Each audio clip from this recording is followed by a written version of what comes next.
Hello friends, आज हम बात करेंगे भारतीय साक्ष्य अधिनियम 1872 के सेक्शन 18 के बारे में, जो कि वर्तमान हमारी जो भारतीय साक्ष्य अधिनियम 2023 जो 1 जुलाई से लागू होने वाला है उसके सेक्शन 16 में है। अब इसी प्रकार से सेक्शन 17 जो मैंने आपको पहले पढ़ाया था वो सेक्शन 15 में है वर्तमान भारतीय साक्ष्य अधिनियम 2023 में।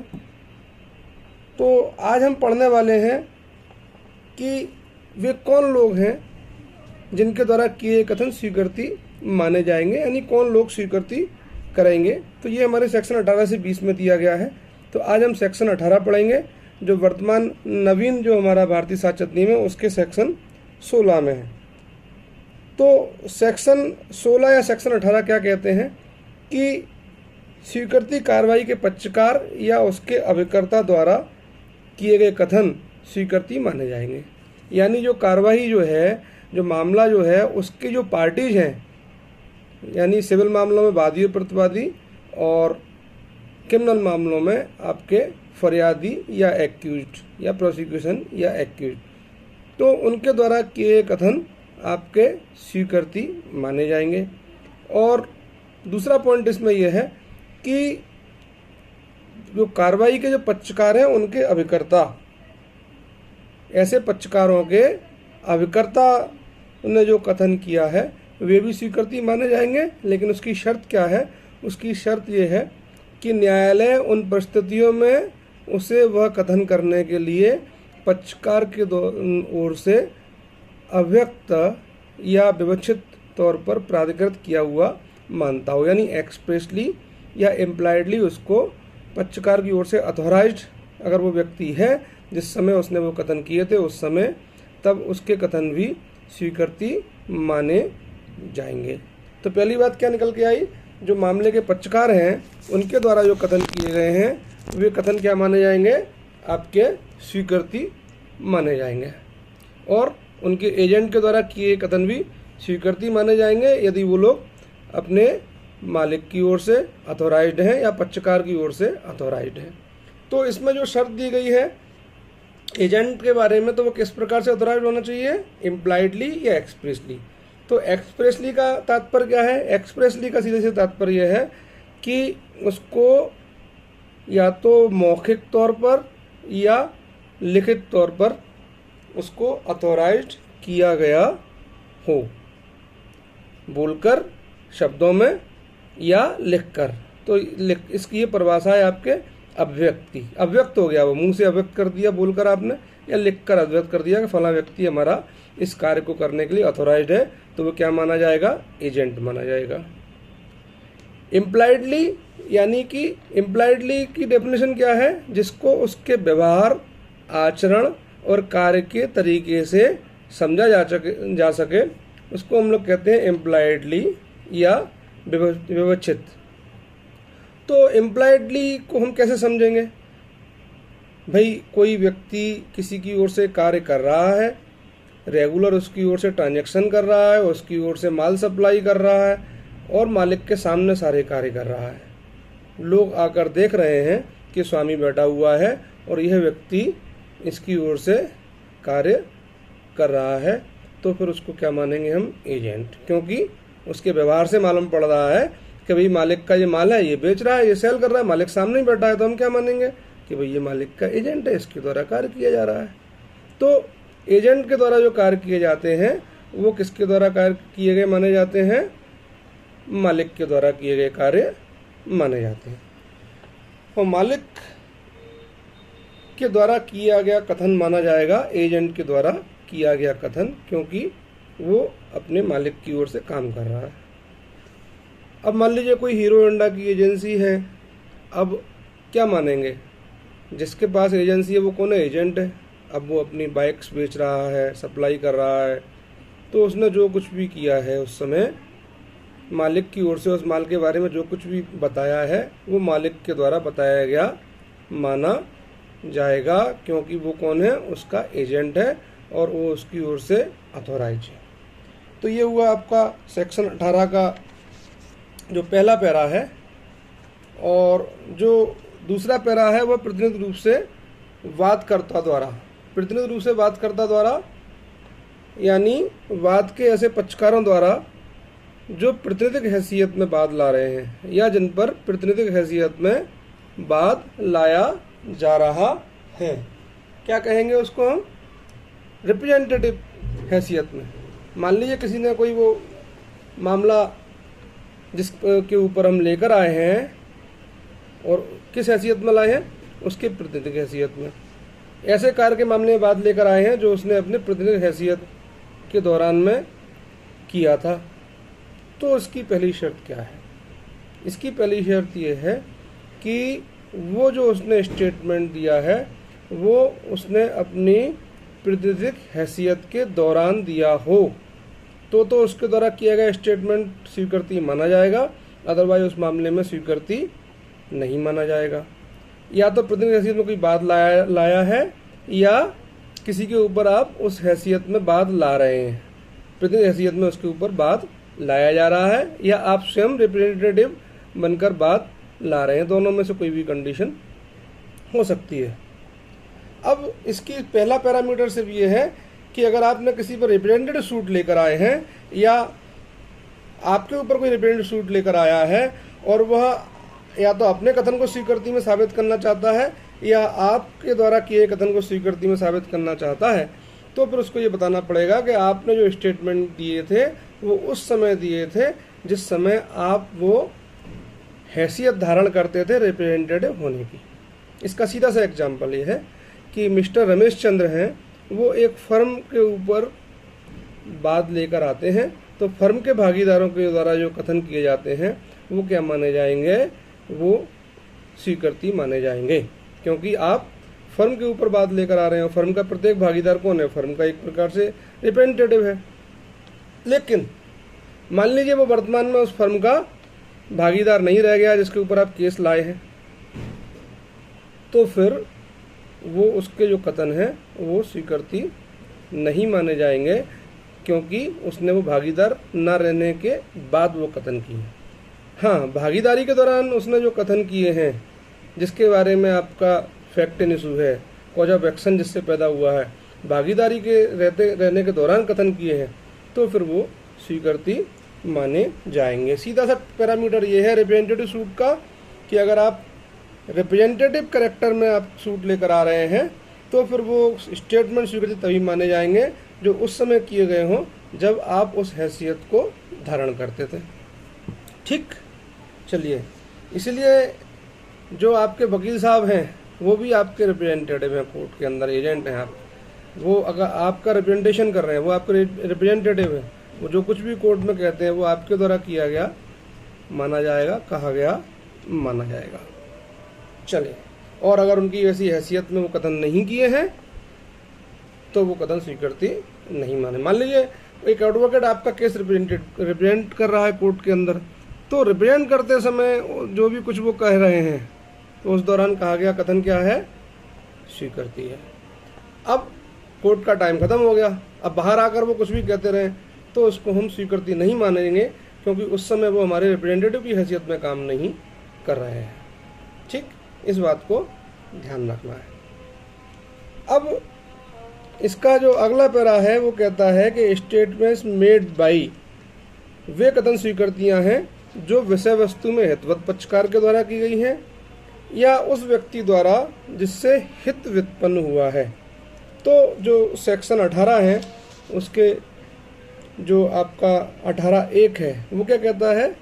Statement made bi party interested in subject matter, यानी जो सब्जेक्ट मैटर है, जो विषय वस्तु है उस मामले की जिसके ऊपर आपका केस आया है, जिसके ऊपर आपका मामला आया है, जिस सब्जेक्ट मैटर के ऊपर, उसकी विषय वस्तु में अगर उसका सांपत्तिक या धन संबंधी हित है और जिस व्यक्ति ने वो कथन किए हैं अगर वो इस प्रकार हितवत व्यक्तियों की हैसियत में वो कथन करते हैं तो वह कथन स्वीकृति माने जाएंगे। कैसे? इस बात को कैसे लेंगे आप कि भाई ऐसे व्यक्तियों द्वारा स्टेटमेंट दिया गया जिनका उस संपत्ति में हित है। अब कोई व्यक्ति क्या अपने ही हित के विरुद्ध गलत बयान दे सकता है क्या? अब मान लीजिए हम दो पार्टनर हैं किसी प्रॉपर्टी के, मिस्टर ए और बी। और मिस्टर ए एंड बी ने क्या कथन किए हुए हैं कि भैया ये तो सरकारी प्रॉपर्टी है, हमने तो दबा रखी है। This statement is admission. 4 partner हैं, कथन कर रहे हैं कि भैया मेरा इतना परसेंट है, इसमें मेरा इतना परसेंट है, मेरा इतना परसेंट है, मेरा इतना परसेंट है। दिस स्टेटमेंट इज एडमिशन, क्योंकि इन सब लोगों का क्या है, इसमें संपत्ति में इनका हित है, प्रॉपर्टी में इनका शेयर है। तो ऐसे लोग जो उस प्रॉपर्टी में जिनका हित है, संपत्तिक हित है, उनकी संपत्ति के हिस्सेदार हैं वो, तो उनके द्वारा किए गए कथन क्या माने जाएंगे, स्वीकृति माने जाएंगे। अब उसमें कोई धन संबंधी हित है, हमारा पैसा लगा हुआ है उस प्रॉपर्टी में, तो भी हमारे द्वारा किया गया कथन क्या माना जाएगा, वो स्वीकृति माना जाएगा। लेकिन शर्त सिर्फ एक ही है, जिस वक्त हमने वो स्टेटमेंट दिया उस वक्त हम हितवत थे उस प्रॉपर्टी में, हमारी हैसियत थी हितवत होने की। अगर हमने वो कथन तब किया है जब हमारा उस प्रॉपर्टी में हित समाप्त हो गया है, हम वो प्रॉपर्टी बेच चुके हैं, किसी को ट्रांसफर कर चुके हैं, उसके बाद हमने अगर कोई कथन किया है तो वो कथन स्वीकृति नहीं माना जाएगा। इस बात को याद रखिएगा। तो कब होना चाहिए, हितवत व्यक्तियों की हैसियत में वो कथन होना चाहिए, उस हैसियत के दौरान वह कथन किया गया होना चाहिए। अब इसका सेकंड पैरा क्या कहता है सेक्शन 18 का, कि 18 तो कहता है बाई पर्सन फ्रॉम हुम इंटरेस्ट डेराइव्ड, उस व्यक्ति द्वारा जिससे हित उत्पन्न हुआ है। अब जिस व्यक्ति से उस प्रॉपर्टी में हित मिला है, उस व्यक्ति के द्वारा किए गए कथन भी इसके खिलाफ साबित किए जा सकते हैं क्या? ये बहुत सोचने वाली बात है। क्या कह रहा है ये, ऐसे व्यक्तियों द्वारा किए गए हैं जिनसे वाद के पक्षकारों का वाद की विषय वस्तु में अपना हित उत्पन्न हुआ है, यदि वे कथन उन्हें करने वाले व्यक्तियों के हित के चालू रहने के दौरान किए गए हों। मेरे पिता से मुझे कोई प्रॉपर्टी मिली मान लीजिए, तो मुझे हित किससे प्राप्त हो रहा है, मेरे पिता से। मेरे पिता ने मुझे कोई प्रॉपर्टी दान की या ट्रांसफ़र की, तो मेरे पिता ने अगर मान लीजिए उस प्रॉपर्टी के संबंध में कोई कथन किया है, कोई स्टेटमेंट किया है, तो वो कब स्वीकृति माना जाएगा और कब उसको स्वीकृति के तौर पर यूज किया जा सकता है? शर्त केवल एक ही है, ट्रांसफ़र होने से पहले, दान होने से पहले। यानी आपका हित ट्रांसफ़र नहीं हुआ है, उससे पहले अगर आपने वो कथन किए हैं तो फिर वो आपका स्वीकृति माने जाएंगे। सीधी सी बात ध्यान रखना है, उस प्रॉपर्टी में जिस समय पिता का हित था, बस उस समय स्टेटमेंट उन्होंने दिए तो वो स्वीकृति माना जाएगा। अब पिता ट्रांसफ़र कर चुके, अब उनका हित तो समाप्त हो गया, उनके पास तो प्रॉपर्टी रही नहीं, अब जो भी कथन वो करेंगे वो स्वीकृति नहीं माने जाएंगे। कहने का मतलब ये है कि जिससे भी हमको प्रॉपर्टी मिल रही है, संपत्ति मिल रही है, पैसा मिल रहा है, उसके बारे में किए कथन कब माने जाएंगे स्वीकृति, जब वह प्रॉपर्टी उसके अधिकार क्षेत्र में है, जब वो उसका स्वामी है, जब वह प्रॉपर्टी में उसका हित है, उस वक्त उसने कोई कथन किए हैं उस हितवत्ता के दौरान, तो वो स्वीकृति माने जाएंगे। हम ऐसे मानकर चलते हैं, मान लीजिए मिस्टर ए से मिस्टर बी ने कोई प्रॉपर्टी खरीदी। अब सी जो कि गवर्नमेंट है वह बी पर केस लेकर आई, भैया तुमने सरकारी ज़मीन पर कब्जा कर लिया, सरकारी ज़मीन है ये तो वापस दीजिए। अब मान लीजिए जो जिनके पास पहले वो प्रॉपर्टी थी, जिन्होंने उसको सेल आउट की, जिस पर वो कब्जा रखे थे 10-15 सालों से, अब उन्होंने मान लीजिए किसी से कहा है कि भैया ये तो सरकारी ज़मीन है, मैंने तो उस पर कब्जा कर रखा है, या कहीं उन्होंने लिख कर दिया है किसी को, उनका ऐसा कोई स्टेटमेंट जो है, तो उस स्टेटमेंट का यूज सरकार मिस्टर बी के खिलाफ कर सकती है। बस इसको इतना ध्यान रखना है, क्योंकि मान लीजिए हो सकता है वो प्रॉपर्टी सरकार ने उसको वैसे यूज करने के लिए दी हो, किसी पर्पस से दी हो, या लीज पर दी हो, अब तुम उसका स्वामी बन के तुमने उसको बेच दिया, तो उनके द्वारा कोई भी लिखा पढ़ी या कोई फैक्ट ऐसे हैं जो उस हित के चालू रहने के दौरान उन्होंने किए थे और इनके पास अगर ये प्रॉपर्टी आई है तो मिस्टर ए के कथन को स्वीकृति के तौर पर हम मिस्टर बी के खिलाफ यूज कर सकते हैं। तो इस बात को ध्यान रखना है आपको। शर्त केवल यही है कि कथन कब की हो, जब हित चालू हो। अब हम ये देख लेते हैं कि भाई जो हमारा पुराना सेक्शन 18 जो था और जो नवीन सेक्शन जो 16 है, इसमें क्या अंतर है। तो मैं आपको बता देना चाहता हूँ कि अगर मटेरियल की बात की जाए तो इसमें कोई भी अंतर नहीं है, परेशान होने की आवश्यकता नहीं है। पूरा मटेरियल वही है जो पहले सेक्शन 18 में था, अब वर्तमान में सेक्शन 16 में है। बस इसमें अंतर उन्होंने माइनर सा अंतर जो किया है वो सिर्फ इतना सा है कि सेक्शन 16(1) जो है उसमें एक 16(1) के बाद जो दूसरा पैरा था, जो सेक्शन 18 में जो दूसरा पैरा था, उस दूसरे पैरा में एक हेडिंग थी प्रतिनिधि रूप से बातकर्ता के द्वारा। तो प्रतिनिधि रूप से बातकर्ता द्वारा जो हेडिंग थी, बस वो हेडिंग अब ये 16(2) में लेकर आ गए हैं, जो पहले सेक्शन 18 में थी। इतना बस इसमें चेंज है। दूसरा, इन्होंने 16(2) का जो दूसरा पैरा है विषय वस्तु, वो सेक्शन 18 जब हम पढ़ते थे तो उसके 18(1) में जो बात थी विषय वस्तु में हितवत पक्षकार द्वारा, तो वो अब सेक्शन 16(2) के दूसरे पॉइंट में है। बस इतना अंतर है। और जो सेक्शन 18 के दूसरे पैरा में जो बात थी वह अब सेक्शन 16(2)(3) में है।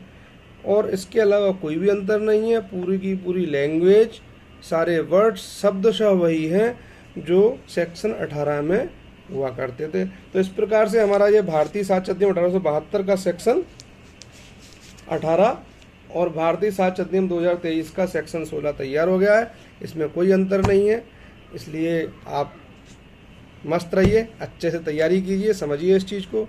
बहुत बहुत धन्यवाद।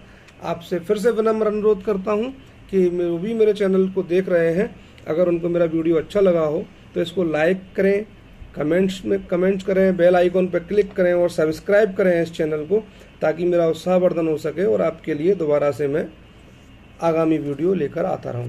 धन्यवाद। जय हिंद, जय भारत।